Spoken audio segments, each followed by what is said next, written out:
3 فرضوں کی کون کون سی رکعت میں کیسے کیسے کیا کیا پڑھنا ہوتا ہے؟ بہت سارے لوگ کنفیوز ہوتے ہیں کہ پہلی رکعت میں، دوسری میں، تیسری میں کیا کیا پڑھنا ہے اور کیا کیا نہیں پڑھنا۔ بالکل آسان انداز سے سمجھ لیجئے گا، ساری کنفیوژن انشاءاللہ کلیئر ہو جائیں گی۔ 3 فرضوں کی سب سے پہلے نیت کرنی ہے، کیونکہ مغرب میں 3 فرض پڑھے جاتے ہیں، تو 3 رکعت فرض نماز مغرب اللہ کی رضا کے لیے نیت کر لی۔ نیت کرنے کے بعد اللہ اکبر کہہ کے نماز شروع کرنی ہے۔ نماز شروع کرنے کے بعد اس کے بعد سب سے پہلے پڑھنی ہے سبحانک اللہ۔ سبحانک اللہ پڑھنے کے بعد پڑھنی ہے اعوذ باللہ من الشیطان الرجیم بسم اللہ الرحمن الرحیم پڑھ کے الحمدللہ پڑھنی ہے۔ اس کے بعد پھر بسم اللہ پڑھنی ہے، اور بسم اللہ پڑھنے کے بعد قل هو اللہ یا کوئی سورت پڑھنی ہے۔ اس کے بعد پھر رکوع اور سجدے کرنے ہیں، 1 رکعت ہو جائے گی۔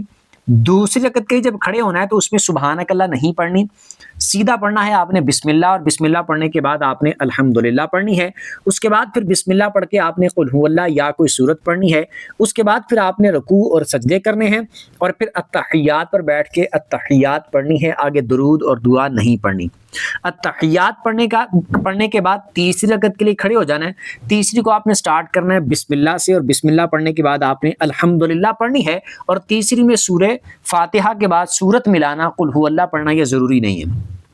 فاتحہ پڑھنے کے بعد اس کے بعد رکوع کر دینا ہے، رکوع اور سجدے کرنے ہیں، التحیات پہ بیٹھ کے التحیات پڑھنی ہے، پھر درود پڑھنا ہے، پھر دعا پڑھنی ہے، اس کے بعد سلام پھیر کے اپنی 3 رکعتوں کو پورا کر لینا ہے۔